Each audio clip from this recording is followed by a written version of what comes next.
बिस्मिल्लाहिर्रहमानिर्रहीम। या अय्युहल्लज़ीना आमनू कुतिबा अलैकुमुस्सियामु कमा कुतिबा अलल्लज़ीना मिन क़ब्लिकुम लअल्लकुम तत्तक़ून।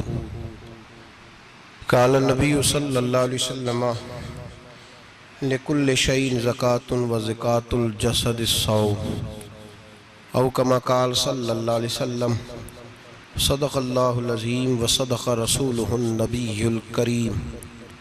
इन्नल्लाह व मलाइकतहु युसल्लूना अलन नबी या अय्युहल्लज़ीना आमनू सल्लू अलैहि व सल्लिमू तस्लीमा। अल्लाहुम्मा सल्लि अला सय्यिदिना व मौलाना मुहम्मदिन मअदनिल जूद वल करम व आलिहि व सहबिहि व बारिक व सल्लिम।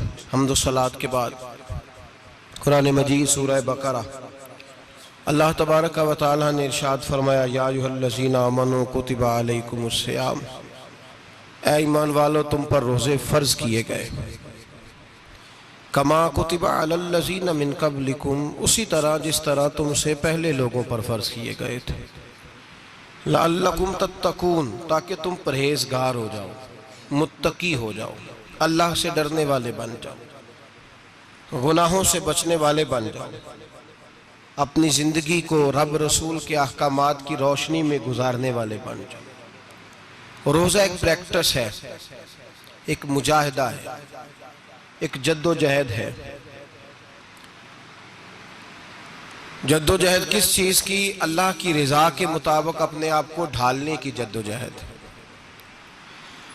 सौम का लुग़वी माना होता है रुक जाना।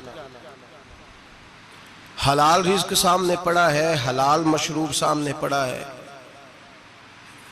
हलाल रिश्ता बीवी का मौजूद है, लेकिन इन सब चीज़ों से हालत रोज़ा में रुकना, अल्लाह की रज़ा के लिए रुकना, इसका नाम रोज़ा है। सौम का माना रुकने के हैं, परहेज करने के हैं, बचने के हैं। हर चीज़ मौजूद है लेकिन अल्लाह का हुक्म नहीं है तो लिहाजा खा नहीं सकते। तो रब फरमाते जब जायज़ चीज़ें तू मेरी मर्जी के बगैर मेरे हुक्म के नहीं खा सकता, तूने रुकना है, तो हराम कैसे खा लेता है? अब जायज़ चीज़ के लिए तुझे हुक्म है, मैं कहूँ तो खाएगा, मैं कहूँ तो नहीं खाएगा। मैंने हुक्म दे दिया, जायज़ है, रोटी है, खाना है, गोश्त है, तेरी फ्रिज में पड़ा सारा कुछ, तू बाइख्तियार है, मुंह में दांत भी हैं, हजम करने को हाजमा भी है, भूख की शिद्दत भी है, पर मेरी इजाज़त के बगैर तू खा सकता। रोज़ा रख लिया, अब तुझे हुक्म नहीं कि तू खाए। जब जायज़ चीज़ मेरी मर्जी के बगैर नहीं खा सकता तो नाजायज़ कैसे खाएगा? मेरे नबी पाक अलैहिस्सलातु वस्सलाम ने अपने खूबसूरत अल्फाज के अंदर इस मफहूम को बयान फरमाया। महबूब पाक सल्लल्लाहु अलैहि वसल्लम फरमाते, जिसने झूठ नहीं छोड़ा, गीबत नहीं छोड़ी, बुराई नहीं छोड़ी, अल्लाह को उसके भूखे प्यासे रहने की कोई ज़रूरत नहीं। वो काहे का रुका है? जब कोई काम तो उसने अल्लाह की रिदा वाला किया नहीं। रोज़ा रख के दगा कर रहा है, रोज़ा रख के झूठ बोल रहा है, रोज़ा रख के कम माप रहा है, तोल रहा है, धोखा दे रहा है, रिश्वत ले रहा है, फ्रॉड कर रहा है, हराम का माल इकट्ठा करके कहता है उसमें से चलो 10 देगे भी पका देंगे। वो भाई जो काम अल्लाह ने तुझे करने का हुक्म दिया था, जब तू वो बजा ही नहीं ला रहा, मकसद रोज़ा ही तू हासिल लअल्लकुम तत्तकून। रोज़े का मकसद ये है कि तू परहेजगार हो जाए। मेरे नबी पाक अलैहिस्सलातु वस्सलाम की बारगाह आली मर्तबत में 2 औरतें आई, ये चीजें खा लो, कहने लगी महबूबा हमने रोज़ा रखा हुआ है। फरमाया नहीं, तुम्हारा तो रोज़ा नहीं है, हुजूर रखा हुआ है रोज़ा, सहरी से लेकर अब तक कुछ नहीं खाया, शाम तक भी नहीं खाएंगी। महबूब ने फरमाया जरा कह तो करो, उल्टी तो करो। कह की तो उनके हलक से खून भी निकला और गोश्त के लोथड़े भी निकले, फोटियां भी निकली। नबी पाक ने फरमाया वहां बैठ के तुमने अपने जानने वालों की गीबत नहीं की, चुगली नहीं खाई? खामोश हो गई, गर्दनें झुक गई। नबी पाक ने फरमाया तुमने कुरान नहीं पढ़ा कि जो अपने भाई की गीबत करता है वो मुर्दा भाई का गोश्त खाता है? तो गोश्त खा के भी तुम्हारा रोज़ा रह गया है। किस तरह का रोज़ा है कि सब रोज़ा रख के ना रखने वालों पे तनकीद कर रहे हैं। तरावियां पढ़ के निकले हैं तो कहते हैं मैं अकेला ही नेक हूं, बाकी तो मोहल्ले में को पढ़ता ही नहीं। ये कैसा तेरा रोज़ा है कि तू रोज़ा रख के तो उसके मकसद को नहीं समझा। लअल्लकुम तत्तकून, रोजादार तो वो है कि रोजा रखा हुआ है, खाने भी से रुका है, पीने से भी रुका है, अमले ज़ौजिय्या से भी रुका है, फिर वो झूठ से भी रुके, गीबत से भी रुके, बदनिगाही से भी रुके, हराम खारी से भी रुके सारी चीजों से। ये बतलाइए कि रोजे की हालत में अपनी बीवी के पास जाना मना है तो गैर महरम को देखना जायज है? हमारे टीवी पे मैंने पहले भी कहा था कि हम ठेकेदार और जिम्मेदार नहीं है मजहब के।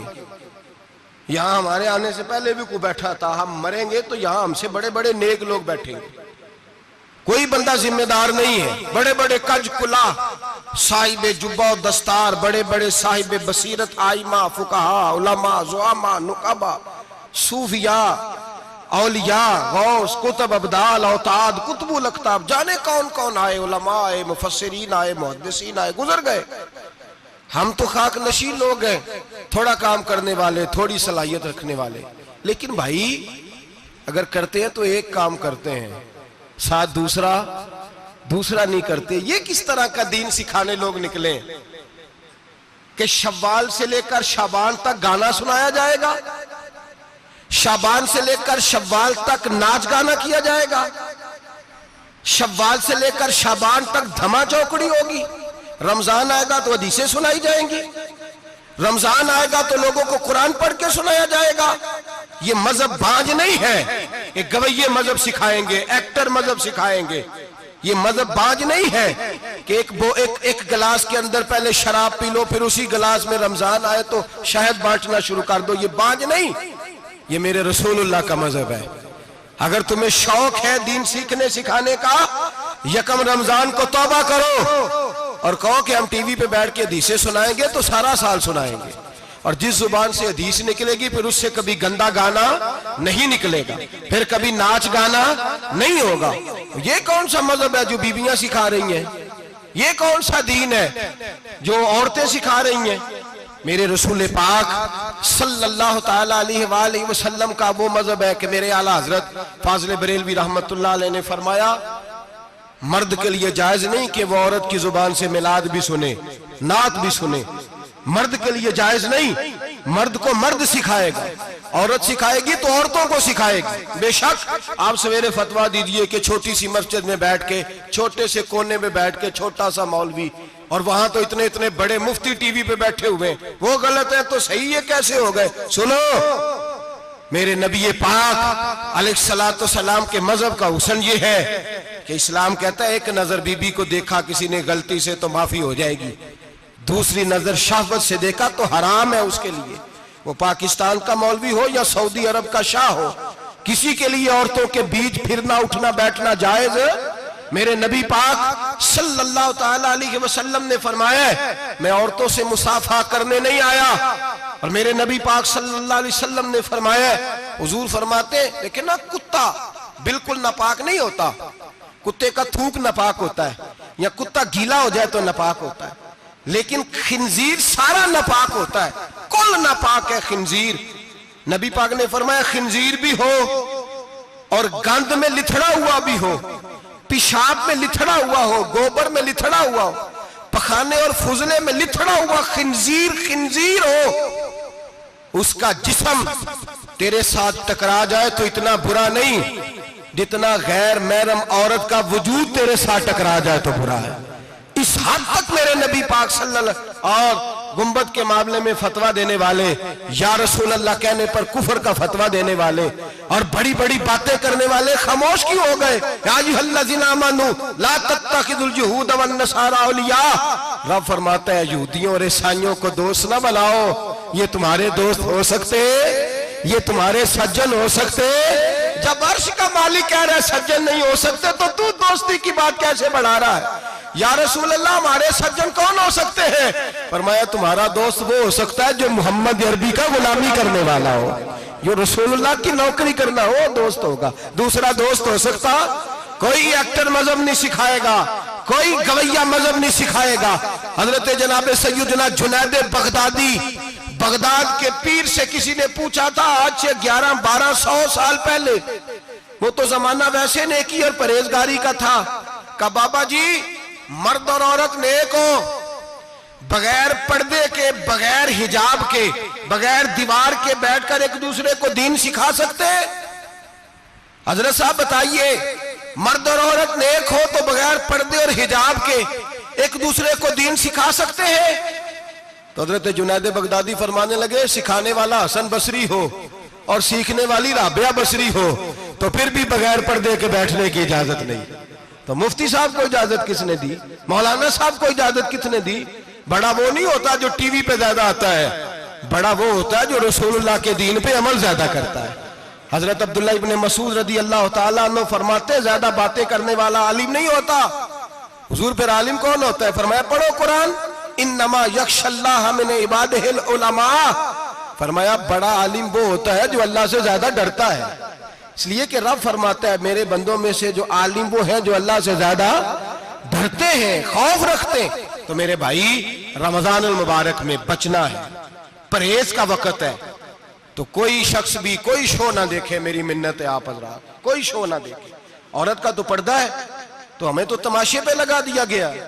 अजीब किस्म के एक्टर आ गए और वो मजहब सिखा रहे हैं। मेरी अपील है आपसे कि सहरी इफ्तारी के वक्त टेलीविजन बंद रखें। क्या चीज खोल के रखें? या कुरान खोल के रखें या रसूलुल्लाह का फरमान खोल के रखें। अल्लाह रसूल की तरफ तवज्जो रखें, वो सीखने सिखाने का वक्त है। छोड़े गवैयों से दीन सीखा जाएगा। आप हमें कोई शिकवा नहीं, ये पक्की तौबा करें, सवेरे आए आके दीन सिखाएं। और मैं उनसे भी अपील करूंगा कि आओ दीन सिखाओ। हजरत फुजैल बिन अय्यास फरमाते, मैं डाकू था, कभी कभी छुप छुपा के जुमा पढ़ा करता था, फिर मैंने तौबा की तो सच्ची तौबा की, फिर मैंने तौबा की तो रब को राजी करने वाली तौबा की, फिर मैंने तौबा की तो छोड़ी हर शय, गरीबों का लूटा हुआ माल वापस किया, जिसके पैसे न दे सका उसके घर में जाके उसकी भैंसों को चारा डाला, उसके ऊंटों की खिदमत की, मैंने कर्जे चुकाए। फरमाया मैं सच्ची तौबा करके मस्जिद आया, जिस खतीब के पीछे मैं जुमा पढ़ा करता था वो मेरे हाथ पे बैठ करके मुरीद हो गया। अल्लाह तबारक व तआला ने अपने बंदों के दिल मेरी तरफ फेर दिए। फिर तुम्हें उसमें इनाम देने की जरूरत नहीं पड़ेगी, फिर तुम कुटिया नशीन बन के भी दीन फैलाओगे तो अल्लाह उसमें तासीर पैदा फरमा देगा। तो रोजे का माना रुकना है। रोजे का माना बोलिए, रोजे का माना रुकना। किससे? झूठ से, गीबत से, बदी से, बदनिगाही, खाने पीने। रोजा किस पे फर्ज है? अमीरों पे कि गरीबों पे? जी कहने ने मैं तो काम ही, मेरा तो काम ही मेहनत मजदूरी वाला, मैं कैसे रोजा रखूं? मैं तो दिहाड़ी लगाता हूं तो रोजा कैसे रखूं? मैंने नहीं किसी हदीस में पढ़ा कि रोजा वो रखे जो दफ्तर में बैठता है। सहाबा के जमाने में तो दफ्तर होते ही नहीं थे, किसी जगह नहीं लिखा हुआ रोजा वो रखेगा जो एसी में बैठता है, तब तो एसी थे ही नहीं। हजरत अबू बकर सिद्दीक रज़ी अल्लाह तआला अन्हु से लेकर जनाब बिलाल तक सारे अपने हाथ से काम करते, सारे अपने हाथ से काम करते, सारे। हजरत उमर फारूक रज़ी अल्लाह तआला अन्हु खलीफा वक्त होने के बावजूद माले गनीमत के ऊंट चढ़ने जाते थे तो चरागाह में छोड़ने में जाते थे, लेने भी आते थे वापस। सारे लोग अपने हाथों से मुशक्कत वाले काम करते। हजरत बिलाल मजदूरी करते, सलमान फारसी मजदूरी करते, मिकदाद मजदूरी करते, सहाबा मजदूरियां करते, रोजे रखते। और रमजान के जाने का वक्त होता तो दर रसूल पे खड़े होकर अर्ज करते, महबूबा दिल नहीं भरा, दिल करता है कभी रब सारा साल ही रोजे रता करे, सारा साल रमजान दे तो हम सारा साल रोजे रखने को तैयार है। जज्बा था, ताकत थी, हिम्मत थी। आज नौजवान लड़का है, कहता है मुझसे भूख बर्दाश्त नहीं होती। मेरे भाई, रब बीमारी ला देना, अल्लाह से दुआ मांगे, अल्लाह शिफाए अता फरमाए, और दुआ करें अल्लाह आजमाए से महफूज फरमाए। आप यकीन करें, मैंने लोगों को देखा है, हलक से कतरा नहीं उतरता, खुराक की नाली लगी हुई है, आला ग़िज़ाएं पकी हुई पड़ी है।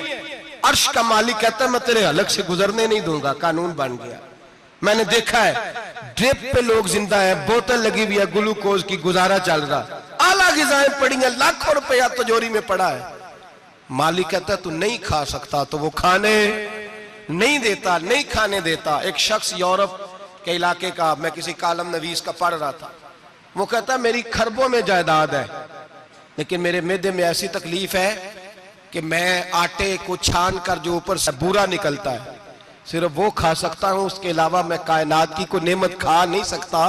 और मेरे भाई, वो जब चाहे तो बड़े बड़े खाने खाने से तुझे रोक दे, तेरे दांत चबाने के काबिल ना रहे, जुबान निगलने के काबिल ना रहे, मैदा तेरा हजम करने के काबिल ना रहे, वो जब चाहे तो जो मर्जी कर ले।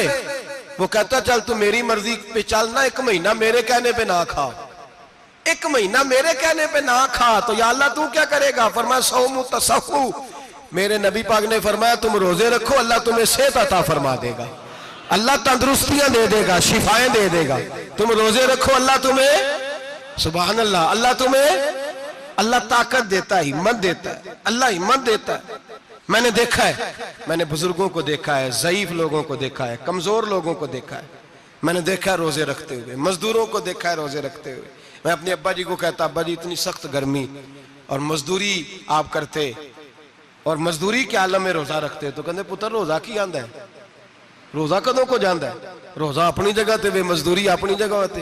और कई दफा मैनू फरमान लगे, मैनू यार समझ कोई नहीं लगती, पता नहीं रोजिया च अल्लाह ताकत कितों दे छड़दा इन्नी ज्यादा, काम भी ज्यादा करीदा है ते रोजा भी भाई सौमु तसहु, मेरे मुस्तफा ने फरमाया तो रोजा रख, अल्लाह तुझे सेहत अता फरमा देगा। रब ताला तुझे, यहाँ होटल खुले हुए हैं, यहाँ अजीब हालात है, होटल खुले हुए हैं, लोग बहाने ढूंढते फिरते हैं, कहते हैं कट लग गया था, जरा थोड़ा सा खून निकल आया, सनी प्लास लगाई है तो रोजा नहीं रखा, ये जरा मुझे थोड़ी दिक्कत हो गया तो मैंने रोजा नहीं रखा, खांसी लग गई है तो रोजा नहीं रखा। ओ खुदा के बंदे, रोजा तो नेमत है। और सुभान अल्लाह, मेरे नबी पाक ने फरमाया लिकुल्ल शैइन ज़कात व ज़कातुल जसद सौम, फरमाया हर शय की ज़कात होती है, वजूद की ज़कात रोजा है, रोजे रखो जिस्म की ज़कात निकल जाएगी। फाका करना भी मेरे नबी पाक की सुन्नत है, मिसवाक करना भी सुन्नत है और फाका करना भी। मिसवाक वाली सुन्नत ज्यादा अपनाते हैं लोग, फाका करना भी नबी पाक की सुन्नत है। एक साहब मुझे कहने लगे जनाब बैठ के खाना हुजूर की सुन्नत है, मैंने कहा कभी कभी ना खाना भी नबी पाक की सुन्नत है, ना खाना भी हुजूर की सुन्नत है। और हमारे फुकाहा ने लिखा है जो रोटी ज्यादा खाता है उसमें 2 बातें पैदा हो जाती हैं, क्या क्या? एक बोलता ज्यादा है, दूसरा सोता ज्यादा है, गाफिल हो जाता है। फाका और हकीम अतिब्बा डॉक्टर कहते हैं कि पेट खाली रहे ना जिस आदमी का, उसका हाफजा मजबूत होता है, उसके ज़हन की गिरा खुलती है। ज्यादा खाने से तो खुमारी चढ़ती है, दिमाग ढूंढते फिरना, रोटी किधर से आज अच्छी है, घर में नहीं पकी तो होटल चले जाना, खाने के सिवा और काम ही कोई नहीं। ओ साहब, मेरे नबी पाक अलैहिस्सलाम ने फरमाया काफर 7 आंतों से खाता है, 7 आंतों से, और फरमाया मेरा मोमिन 1 आंत से खाता है, उसके वजूद में खाने वाली 1 आंत है, काफर 7 आंतों से खाता है। फाका कशी से नूरानियत पैदा होती है, कम खाना। देखे ना, नबी पाक सल्लल्लाहु अलैहि वसल्लम ने अल्लाह से फाका मांग के लिया है, या अल्लाह 1 वक्त रोटी दे, 1 वक्त का फाका दे, मांग के लिया है नबी पाक ने, मांग के। हजरत अबू हुरैरा रदी अल्लाह ताला अन्हु फरमाते हैं भूख ज्यादा लगती थी ना जब मुझे, तो मैं हजरत उमर से, अबू बकर से, उस्मान, मौला अली से कोई मसला पूछ लेता था, और जब मैं मसला पूछता था तो वो मुझे रोटी खिला देते थे। जब मैं उनसे मसला पूछता तो वो मुझे, हजरत अबू हुरैरा फरमाते मुझे भूख लगी, मैं हजरत उमर के पास गया, उनसे मसला पूछा। उनका रिवाज था जब मैं मसला पूछता तो पहले रोटी खिलाते।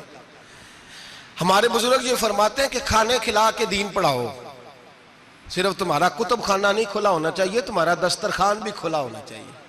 किसी ने नबी पाक सल्लल्लाहु अलैहि वसल्लम से पूछा था बेहतरीन मुसलमान कौन है? हुजूर ने फरमाया जो सलाम लेने में पहल कर ले और रोटी ज्यादा खिलाए, जो रोटी हर वक्त फिक्र करे आ यार तो रोटी खा ले, रोटी खाने की तरफ तवज्जो दिलाए। खिलाना सुन्नत है, ज्यादा खाना इसमें भी फर्क रखे। तो नबी पाक सल्लल्लाहु अलैहि वसल्लम के सहाबी हजरत अबू हुरैरा रदी अल्लाह ताला अन्हु फरमाते मैंने हजरत उमर से मसला पूछा, मैंने कहा हुजूर मसला बताएं, तो कहते पहले उनकी आदत थी जब मैं मसला पूछता तो रोटी भी खिलाते, आज उन्होंने मसला ही बताया है, रोटी कोई नहीं खिलाई। तो मुझे कहने लगे अबू हुरैरा तू सोचता होगा रोटी नहीं इसने पूछी, तूने कब से खाना नहीं खाया? मैंने कहा आज सुबह से। तो जनाब उमर कहने लगे मैंने कल सुबह से नहीं खाया। चल अबू बकर सिद्दीक के घर मसला पूछते हैं। कहते जनाब सिद्दीक अकबर के दरवाजे पे गए, जाकर के उनसे मसला पूछा। उनकी भी आदत थी जब कोई मसला पूछने जाते तो दस्तरखान बिछा लेते, कहते आओ रोटी भी खिलाता हूँ मसले भी बताता हूँ। कहते हैं गए तो उन्होंने भी मसला बताया, रोटी कोई ना पूछी। तो कहने लगे उमर अबू हुरैरा तुम लोगों ने कल परसों से नहीं ना खाया होगा। और अबू बकर को 4 दिन गुजर गए हैं, थोड़ा सा दूध मिला है या खजूर मिली है, रोटी कोई नहीं मिली, चलो दरे रसूल पे चलते हैं, आओ हुजूर की बारगाह में। कहते हैं नबी पाक की बारगाह में आए, हुजूर ने चेहरे देखे, करीम से मसला नहीं पूछना पड़ा। मेरे मुस्तफा करीम ने फरमाया भूख लगी हुई है तुम तीनों को, 3-4 दिन हो गए। अल्लाह के रसूल ने फरमाया मुझे पूरा हफ्ता हो गया है। सबब कुछ और है जिसको तो खुद समझता है। जवाल बंदा ए मोमिन का बेजरी से नहीं, भूख नुकसान का वजह नहीं बनी, वजह कोई और बनी है। रिश्वतें जो बाजार गर्म हुए हैं लूट मार के, ये रोटी के लिए नहीं, ये ज्यादा खाने के लिए, ये बैंक बैलेंस के लिए गर्म है। ये लूट मार का मकसद कोठियां बनाना है, रोटी का तो रब करीम का वादा है। जो रोज रोता है शाम को कि मेरा कारोबार कोई नहीं, असल में कहता है बंगला कोई नहीं, असल में कहता है कार कोई नहीं, पजारो कोई नहीं, रोटी तो अल्लाह अता फरमाता है, उसका वादा है। फरमाया हुजूर ने 3 दिन बीत गए, चलो। मेरा बेतकल्लफ सहाबी अबुल हसन अंसारी, वो बड़े नसीब वाले होते हैं जिनको मेरे नबी पाक खुद कहते थे कि तेरी फलानी जिम्मेदारी है। इस जमाने का तो किसी को कह दिया जाए ये तेरी जिम्मेदारी है तो कहता है ये तो फटीके डालने लग गया, यहां से तो छुट्टी कर देनी चाहिए। खुश होते थे सहाबा के हमारी जिम्मेदारी लगी। कहते हैं हजरत अबुल हसन अंसारी के घर गए, नबी पाक ने फरमाया भूख बड़ी लगी है, खाना ला। कहते हैं हुजूर ने उसे कहा तो उस आदमी को तो वजद ही हो गया। उसने कहा मेरे इतने नसीब कि हुजूर का ये खाना खिला। आओ देखो दुनिया वालों, आज जो सबसे ज्यादा इज्जत वाला है वो मेरा मेहमान बना हुआ है। फरमाते हैं वो दौड़े गए, बकरी उठाई, जिबा की, बीवी को कहने लगे रोटी तैयार कर। उधर खजूरें तोड़ी, अंगूर तोड़े, कहने लगे हुजूर आप जब तक तनावुल करें तब तक खाना पक जाता है। हजरत उमर कहते हैं रोटी पक के आई, बड़ा प्यारा गोश्त, बड़ा अच्छा सालन, बड़ा खूबसूरत खुलूस वाला खाना। फरमाते हैं मैंने बड़ा ही खाया। नबी पाक ने ना एक रोटी ली और छोटी चपाती, थोड़ा थोड़ा सालन कोनों से, और जब नबी पाक ने खा लिया तो हुजूर की आंखों में आंसू आए। हजरत अमर कहने लगे हुजूर रोए क्यों? तो नबी पाक ने फरमाया सोचता हूं 7 दिन के फाके के बाद खाया है, पर डरता हूं रब इसका हिसाब पूछेगा तो जवाब कैसे देना है, इसका हिसाब भी तो देना है ना जो खाया है। तो हजरत उमर फारूक के हाथ में कुछ चीज थी, जोर से जमीन पे मारी, का महबूबा 7 दिन के बाद भी रोटी खाए तो हिसाब देना है। नबी पाक फरमाने लगे उमर वो मालिक है ना, तो जब देता है तो हिसाब नहीं ले सकता, हिसाब तो देना है, हिसाब तो देना है, तैयारी रखो। सहाबा किराम फरमाते हमने इरादा किया कि आज के बाद हम फिर फाके करेंगे, कम खाएंगे, इसलिए कि हिसाब देना है। मेरे भाई वो फाका कशी करते थे, डरते थे। यहाँ तो लोग खा के बीमार है, खाते जा रहे हैं, सोते जा रहे हैं, खाते जा रहे हैं, सोते जा रहे हैं। ये भी वक्त आएगा रमजान शरीफ का, सवेरे दर्स पे आओ कहते नींद बड़ी आती है, सवेरे 2 सिपारे पढ़ के सोया करो कहते साहब नींद बड़ी आती है।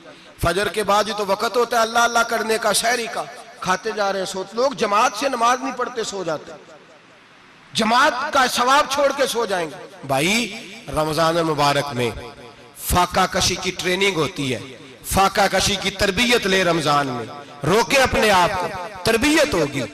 और हमारे सूफिया फरमाते हैं जो ज्यादा खाता है उसका नफ्स उसको ज्यादा पे मायल करता है, ख्वाहिशात नफ्स पैदा होती हैं। मेरे नबी पाक अलैहिस्सलाम ने जवानों को हुक्म दिया है, या माशरल शबाब, ओ जवानों। या रसूलल्लाह क्या हुक्म है? फरमाया या निकाह कर लो अगर ताकत है, नहीं ताकत तो रोजे रखो। हुजूर रोजे से क्या होगा? फरमाया तुम्हारा नफ्स कुचला जाएगा, शैतान वसवसा अंदोजी नहीं करेगा। आज नौजवान बढ़ बढ़ के खाता है, बहुत ज्यादा खाता है, कभी इस होटल से खाता है, कभी उस होटल से खाता है। इतना ज्यादा खाएंगे तो नफसानी कुव्वतें उछल करके आएंगी, मुश्किल हो जाएगा। शादियां देर से होती हैं, माँ बाप आंखें बंद करके बैठे हुए हैं। अगर माँ बाप की जिम्मेदारी हो और माँ बाप निकाह ना करे तो नबी पाक ने फरमाया बच्चे गुनाह करेंगे तो जितना गुनाह बच्चे को उतना बाप को भी होगा। तो माँ बाप चुप है, दूसरा शादी मुश्किल बड़ी है, महंगी बड़ी, और तीसरा नहीं कर रहे कुछ लोग तो रोजे भी नहीं रख रहे। तो रमजान उनके लिए भी वक्त है, नफसानी कुव्वतें कुचली जाएंगी। खाना जितना कम खाया जाएगा उतना वजूद के अंदर नफसानी ख्वाहिशात कम पैदा होंगे। तो रमजान तो प्रैक्टिस है मुजाहिदे की, दीन की। और दूसरा मेरे हबीब पाक सल्लल्लाहु अलैहि वसल्लम ने फरमाया है, हुजूर फरमाते हैं कि रमजान और कुरान का आपस में रिश्ता है। कुरान पाक कितना पढ़ना चाहिए रोजाना? ज्यादा से अल्लाह जज़ा दे। उम्मीद है आप ज्यादा से ज्यादा ही पढ़ते होंगे। भाई सुने, हदीस मुबारका में नबी पाक ने फरमाया रमजान और कुरान दोनों मिल के ना, बड़ी प्यारी हदीस है, फरमाया दोनों मिल के अल्लाह की बारगाह में मेरी उम्मत की सिफारिश करेंगे। रमजान और अल्लाहु अकबर। किस तरह? नबी पाक फरमाते हैं रमजान कहेगा ए अल्लाह दिन के वक्त मैंने इसे तेरी रजा के लिए खाने पीने से बाज रखा, और कुरान कहेगा या अल्लाह रात को तेरी रजा के लिए खड़ा होकर ये कुरान सुनता था। रमजान और कुरान दोनों सिफारिश करेंगे। हम ना बड़ा कुछ पढ़ते हैं, सुनते हैं, सीखते हैं। अब यकीन करें, ये खाते भाई का भाई से इख्तलाफ हो जाए ना तो वो 30 साल पुराने खाते खोल के ले आता है, सारी रात ढूंढता है कि मेरे पैसे कहां से निकलते हैं, पढ़ लेता है। कुरान पाक की बारी आती है तो नहीं पढ़ते कुरान पाक। अब्बा जी का खत्म होता है तो मांगते फिरते हैं, कहते हैं 2 कुरान पाक, 10 कुरान पाक। ये बातें बतानी नहीं चाहिए, करनी नहीं चाहिए, लेकिन चूंकि तरबियत के लिए बैठा हूं तो कर देता हूं। मेरे शागिर्दों से पूछें, यहाँ मदरसा है अल्हम्दुलिल्लाह, दर्जनों तलबा है, असातिज़ा है, मेरे पीर भाई हैं, और मेरा ये दावा है कि शायद कोई किसी से इतना प्यार करता हो जितने मेरे शागिर्द और मुरीद मुझसे करते हैं। लेकिन मैंने कभी किसी से नहीं कहा कि जरा सूरत फातिहा पढ़ के देना, मैंने अपने अब्बा जी को सवाब देना है। पूछ लें किसी से नहीं कभी कहा, कभी नहीं मैंने कहा कि जरा मुझे थोड़ा सा कुरान पढ़ दें। मैं इसको नाजायज नहीं कहता, पढ़वाना चाहिए, लेकिन मैं अपने वालिदैन के लिए कभी सवाल नहीं करता कि मुझे जरा पढ़ के दो, मैंने बख्शना है, इसलिए कि मैंने जाती तौर पे रूटीन बनाई है। मैं समझता हूं कि कायनात के अंदर मेरे ऊपर जिन लोगों ने एहसान किए उनमें सबसे ज्यादा हिस्सा मेरे माँ बाप का है। मैं समझता हूं इस बात। कितना नालायक हूं मैं कि मैं 1 महीने में एक कुरान पाक भी पढ़ के उनकी रूह को एहसास नहीं कर सकता। मेरा ये तरीका है जाती, मैं कदगन नहीं लगाता, मेरा जाती तरीका ये, अलहम्द से शुरू करो और 2 सूरतें छोड़ के कुरान पाक खत्म कर दो आखिरी, और फिर फलक और नास सूरतें साथ ले जाओ। यहां बैठ के साले सवाब नहीं करना, खत्म नहीं दिलाना, साथ ले जाओ, कब्र पे खड़े हो जाओ और फलक और नास सूरतें कब्र पे बैठ के तिलावत करो, और जो कुरान मजीद पढ़ा है उनकी रूह को वहां एहसास करो। ओ भाई, औलाद जब माँ बाप के लिए पढ़ती है तो उसे कहना नहीं पड़ता अल्लाह बख्श दे, इसलिए कि औलाद की नेकियां खुद ब खुद माँ बाप के खाते में जमा होती हैं, खुद नेकियां जमा होती हैं। मेरे भाई, तू बच्चों से ये तो मुतालबा करता है कि बेटा इस साल रमजान मुबारक में मेरे लिए सत्तू जरूर बनाना, फलानी चटनी जरूर तैयार करना, ये क्यों नहीं कहता बीवी से कि डिशे कम बनाना? तू भी बैठ के कुरान पाक पढ़, मैं भी कुरान पाक पढ़ता हूँ। इधर आओ बेटा, यहाँ बैठ के तिलावत करो, मैं भी करता हूँ। बेटी इधर आओ, बैठ के कुरान पाक पढ़ो। कितना वक्त लगता है? हाफिज और कारी और उलमा अगर पढ़े तो 20-25 मिनट लगते हैं कुरान पाक का सिपारा पढ़ने, और अटक अटक के पढ़ने वाला भी पढ़े तो 1 घंटा लग जाएगा। और मेरे नबी पाक सल्लल्लाहु अलैहि वसल्लम ने फरमाया जो कुरान पढ़ते हुए अटकता है अल्लाह उसे डबल सवाब अता फरमाता है। फरमाया जो जुबानी पढ़े सिंगल सवाब, जो देख के पढ़े उसे डबल सवाब। हुजूर क्यों? फरमाया इसलिए कि मेरा कुरान देखने पे भी अल्लाह सवाब अता फरमाता है, कुरान देखने पे भी अल्लाह सवाब देता है, देखने का भी सवाब। रमजान शरीफ में कुरान पाक पढ़े, खोल के पढ़े। और मेरे भाई, अगर तेरा बच्चा पढ़े, अगर तेरी बेटी पढ़े, कायनात का खुशनसीब बाप वो है कि बेटा कुरान पढ़े, चाहे नाजरा ही पढ़े, जिसकी बेटी पढ़े। जिंदगी में इन्हें इस काम पे लगा जाओ, मरने के बाद भी पढ़ेंगे। इमाम जलालुद्दीन सुयूती शाफई रहमतुल्लाह अलैह फरमाते, हजरत ईसा कब्र के पास से गुजरे, कब्र पे अजाब हो रहा था, अल्लाह का गजब बरस रहा था। जनाब ईसा इस्तिगफार पढ़ते डरते गुजर गए। थोड़ी देर के बाद, चंद घंटों के बाद गुजरे तो उसी कब्र पे फूल खिले हुए थे, रहमत बरस रही थी। हजरत ईसा अलैहिस्सलाम अर्ज करने लगे, मौला तू बेनियाज है, मेरी ताकत नहीं तेरे कामों में बोलने की, पर अभी तो यहाँ अजाब हो रहा था, अभी रहमत बरस रही है। जनाब ईसा कहते हैं आवाज़े खुदाबंदी आई, ईसा बंदा बड़ा गुनाहगार था, पापी था, मुजरम था, खताकार था, लेकिन जब इसका इंतकाल हुआ, इसकी बीवी हामला थी, उसके पेट में बच्चा था, बच्चा इसके इंतकाल के बाद पैदा हुआ।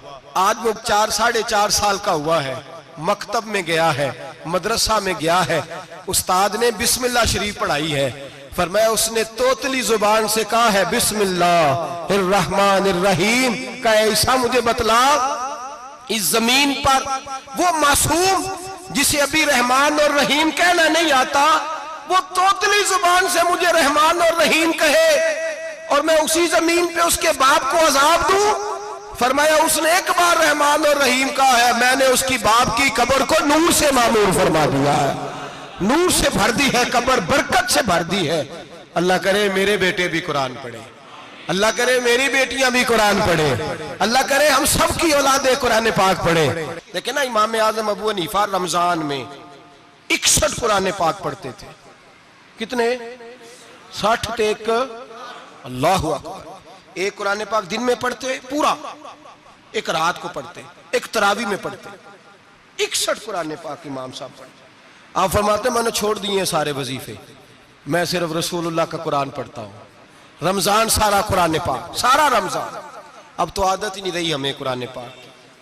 अगर लोग नाराज ना हो तो महफिल नात होती है तो तिलावतें कितनी होती हैं, और नातें हमने ज़ौक़ ही नहीं बनाया, ज़ौक़ ही नहीं बनाया हमने तिलावत कुरान का। इसलिए कि कुर्रा उलमा फुकरा इनको हम तैयार ही नहीं कर रहे, हम तो एक्टर पाल रहे हैं जो पैसे लेते हैं नात खानी के। माज़अल्लाह। ओ मेरे भाई, क्या कुरान मेरे नबी की नात नहीं? हजरत आयशा सिद्दीका रज़ी अल्लाह तआला अन्हा के पास सहाबा गए, कहने लगे अम्मा जी हमें नबी पाक का इखलाक बतलाएं। तो अम्मा जी कहने लगी जाओ जाके कुरान पाक पढ़ो, काना खुलुकुहुल कुरान, सारा कुरान मेरे नबी के इखलाक का ही नाम है। ये सारी नात है, ये सारी नात है। इस नात को सुनने लोग क्यों नहीं आते? इतना राश में अपने नात में उतना तरावी पे क्यों नहीं होता? और मिल्लत का जवान याद रखे, बूढ़े तरावियां पढ़ते हैं, ज़ईफ तरावियां पढ़ते हैं, घुटनों में दर्द है तरावियां पढ़ते हैं, बीमार बूढ़े तरावियां पढ़ते हैं, जवान वहां चौक में खड़े। क्या जवानी इसलिए है चौकों में खड़ा हुआ जाए? क्या जवानी इसलिए है कि सऊदी अरब जाने के लिए पासपोर्ट बनाना हो तो 2.5 घंटे खड़ा रहे तू, शनाख्ती कार्ड के दफ्तर तू खड़ा रहे, प्रोटेक्टर के लिए खड़ा रहे, काफरों के सामने कासा लेसी करने के लिए तू खड़ा रहे, तू नौकरी पे जाए तो सारी रात खड़ा रहे, और तू कुरान के लिए खड़ा नहीं होता? मेरे महबूब ने फरमाया मन कामा ईमानन व इहतिसाबन गुफिरा लहु मा तक़द्दम मिन ज़ंबि। फरमाया जो रमजान मुबारक में अल्लाह की रिजा के लिए गुनाहों की माफी के इरादे से कयाम करेगा, रातों को इबादत करेगा, अल्लाह उसके पिछले सारे गुनाह माफ फरमा देगा। नौजवान इरादा करें, प्रोग्राम बनाएं कि इंशाअल्लाह कुरान पढ़ना भी है, कुरान पढ़वाना भी है, सुनना भी है, और इंशाअल्लाह बोलिए सुनना भी है और पढ़ना भी है और पढ़ाना भी। हिम्मत करें, दलेरी करें, आके खड़े तो हो, अल्लाह तौफीक अता करेगा।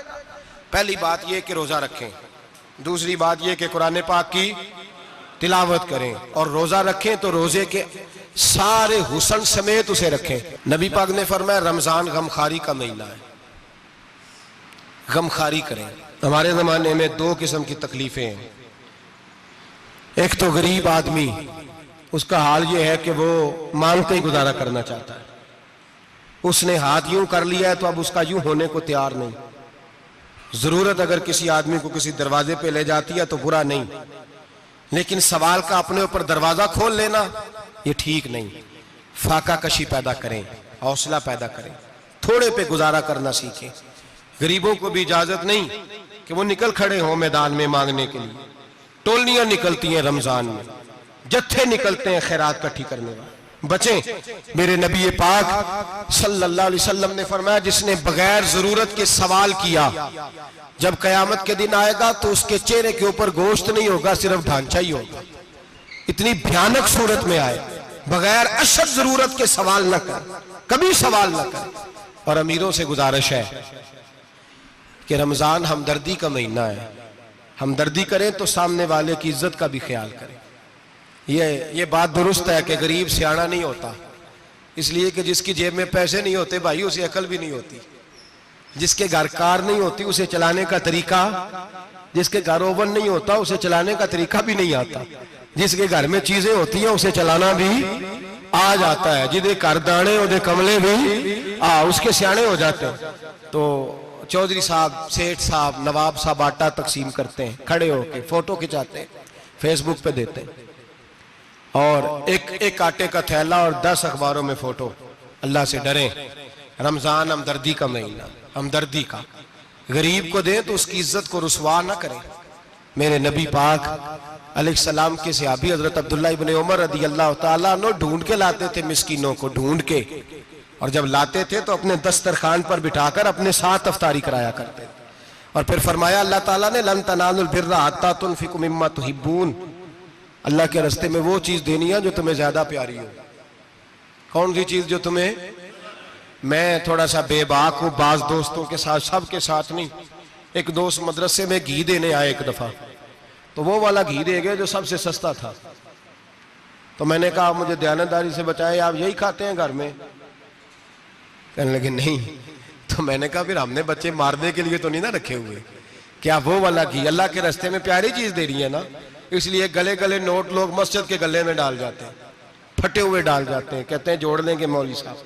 और खुदा के बंदे प्यारी चीज देनी थी तूने, और तूने उसका तर्जमा उल्ट कर लिया है। समझ ले रमजानुल मुबारक में किसी गरीब की मदद करनी है तो साथ उसकी इज्जत भी करनी है। नबी पाक अलैहिस्सलाम के दरवाजे पर जब से, ये जुमला एक है लेकिन बड़ा कीमती है, सहाबा कहते हैं जब हम दरवाजा रसूल पे जाते थे खैरात भी मिलती थी और इज्जत भी मिलती थी। खुद भीख दे खुद ही कहें मंगते का भला हो, खैरात भी मिलती थी और इज्जत भी मिलती थी। नबी पाक साथ इज्जत भी देते थे, मिस्कीन को गरीब को दें और खैर खाई करें। जूते बेचने वाले जूतों के रेट सस्ते करें, कपड़ा बेचने वाले कपड़े का रेट, दर्जी साहब भी रेट सस्ता करें, दुकानदार भी चीजों का रेट, हकीम साहब पैसे कम लें, डॉक्टर पैसे कम करें, हुकूमत निर्खों में कमी करे, और ये काम इज्तिमाई तौर पे करें। मेरे नबी पाक ने फरमाया रमजान गमखारी का महीना है, इसमें गमखारी करनी है, दूसरे का ख्याल करें, इशार करें, कुर्बानी करें। यहाँ हर चीज का रेट बढ़ जाता है रमजान शरीफ में। हर आदमी कहता मेरा सीजन आ गया है, तवज्जो बढ़ाएं, ख्याल करें, गमखारी का महीना है। और फिर आप लोगों से ये भी गुजारिश है कि रमजानुल मुबारक का जब महीना आए तो जिस आदमी के साथ नेकी करनी है वक्त पे करें। किसी गरीब को पैसे देने हैं, कपड़े देने हैं तो यकम रमजान को दें। मैं अक्सर दोस्तों से पूछता हूं, मैं कहता हूं कारी साहब नूं जोड़ा कदों देंदे हो? कहंदे 27वीं वाले दिन। मैं क्या मैनूं लग गई समझ, तुहाडी साजिश है किधरे सवा के पा ना लवे। एवं मौलवी चौधरी साहब दे नाल दे कपड़े पा ले, कित्थे लिखिया इनू देना 27वीं? तुसीं दसो 27वीं वाले दिन को दर्जी सी के देंदा, ਉਹਨੂੰ 3 गुना भी पैसे दईए तो कहता जेडे बाकी ने उन्होंने नहीं बटन पे लगते मेरे को, कितों जोड़ा सीख। तो किस दिन देते हो कारी साहब को? क्या मकसद है? पहनने के लिए दे रहे हो या इसलिए दे रहे हो कि ना पहन सके? तो भाई आप जब किसी को कुछ चीज देंगे तो कब देंगे? जब वो इस्तेमाल कर सके। गरीब को लोग फतराना देने जाते हैं ईद से एक दिन पहले, तो क्या करेगा उसका? वो ना तो कपड़े खरीद सका ना रोटी ला सका। बल्कि मेरे हजरत साहब फरमाते हैं रमजान से पहले दे दो, रमजान की नियत करके रमजान से 1-2 दिन पहले दे दो, अल्लाह रमजान जितना सवाब ही अता फरमाएगा। रमजान से पहले दो जिसको कुछ है दिन, कबल अज वक्त तैयारी करो। और मेरे किबला साहब फरमाया करते अपने कपड़े बाद में, गरीब के बच्चों के कपड़े पहले, अपने घर की जरूरियात बाद में, गरीबों की जरूरियात इसलिए कि अल्लाह पाक ने उनका रिजक भी हमारे घर भेज दिया। हमारी ड्यूटी लगाई है कि तुमने बांटना, बांटने वाले बनो। और ये ज़हन बनाए कि पता नहीं किसका हिस्सा था जो अल्लाह ने मेरे घर भेजा, ये ज़हन बना के बांट। और जिसको देने जाए, हाँ आपको इजाजत है थोड़ा बहुत पता करने की, लेकिन थोड़ा बहुत तफ्तीश करने की इजाजत, बाल की खाल उतारने की इजाजत। मैंने देखा है लोग गरीबों का इंटरव्यू लेते हैं, तेरा तो फलाना कमाने वाला नहीं, तू तेरा तो फला बच्चा। ओ भाई बहुत सारे गरीब ऐसे हैं, बड़े हैं जो कमाने की कोशिश करते हैं लेकिन उनका सबब नहीं बनता। हाँ हाँ है ऐसे लोग जो सऊदी अरब चले गए हैं, कहते हैं तेरा तो फला बाहर नहीं गया, है गया है, लेकिन सारे सऊदी अरब जाने वाले भी माल कमाने की ताकत नहीं रखते। कई वहां भी बैठ के बेचारे कर्जों में उलझे हुए हैं, वहां वालों के जुल्म का शिकार है। बहुत सारी आजमाइशों में तू तफ्तीश करता है। मेरे इमाम शाफी का एक जुमला अगर आपको याद रह गया तो बात बन जाएगी। इमाम शाफी रहमतुल्लाह, बल्कि हजरत गौसे आजम जिलानी के पास वो बात आपको ज्यादा फायदा देगी।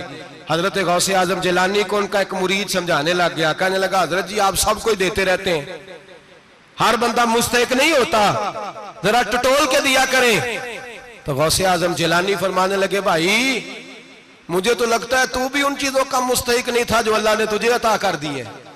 पहले तू बता तू मुस्तहिक था, तुझे अपनी हैसियत औकात का पता है जो अल्लाह ने तुझे दे दी है? ताकत थी क्वालिटी थी तेरे अंदर, वो सलाहियत थी। रब ने तो नहीं तेरी तफ्तीश की कि तू काबिल है कि नहीं, तू अल्लाह के बंदों की तफ्तीश करता पड़ता है। इमाम शाफी फरमाया करते, इमाम शाफी फरमाते, रब तुझे परख के नहीं देता, टटोल के नहीं देता, रुसवा करके नहीं देता, तू गरीबों के साथ ये सारा जुल्म क्यों करता है? बस पता चल गया वो जरूरतमंद है तो दे, इसलिए कि अजर तुझे गरीब ने नहीं देना, अजर अल्लाह ने देना है। और अल्लाह अजर अमल पे नहीं देता, अल्लाह तो नियत पे अजर अता फरमाता है। तो नियत देख तेरी किस तरह की। तो मेरे भाई गरीब को दे, कबल अज वक़्त दे। रमजान मुबारक में चौथा काम, बात आखिरी और चौथा काम सुने, रमजान में दीन सीखें। शैतान कैद होता है ज्यादा से ज्यादा, और जब आदमियों का पेट खाली होता है ना तो ज़हन जो होता है ना वो भी उसका फ्रेश होता है। उसमें कोशिश करें दीन सीखने की। मेरे नबी करीम सल्लल्लाहु अलैहि वसल्लम ने इस दीन को इल्म का दीन करार दिया है, शऊर का दीन करार दिया है, फहम का दीन करार दिया। नबी पाक सल्लल्लाहु अलैहि वसल्लम ने फरमाया, एक इबादत करने वाला इशा के बाद खड़ा हो और फजर तक नमाज पढ़ता रहे। एक आलिम दीन इशा पढ़ के सो जाए, उठ के फजर पढ़ ले, तो वो 70 इबादत करने वालों का दर्जा ज्यादा नहीं, आलिम का दर्जा फिर भी ज्यादा है। उस आलिम दीन का दर्जा ज्यादा है, इसलिए कि वो लोगों को आगाही देता है, शऊर बख्शता है। ये दीन जो है ये, और नबी पाक सल्लल्लाहु अलैहि वसल्लम ने फरमाया, इबादत करने वाले पर आलिम का दर्जा उतना ही ज्यादा है जितना मेरा दर्जा अपने गुलामों पर ज्यादा है। आलिम को हुजूर ने इतना बड़ा मकाम दिया। दीन सीखें, शऊर हासिल करें, ये फकाहत का दीन है, शऊर हासिल करने का दीन है। और नबी पाक सल्लल्लाहु अलैहि वसल्लम ने फरमाया, दीन की एक बात सीख लेना 1000 नफल पढ़ने से ज्यादा दर्जा रखती है। दीन की एक बात सीख लेना 1000 जनाजे में शिरकत से ज्यादा दर्जा रखती। दीन की एक बात सीख लेना, मेरे नबी पाक सल्लल्लाहु ताला अलैहि वसल्लम इरशाद फरमाते, 1000 मरीज की इयादत करने से ज्यादा दर्जा रखती है।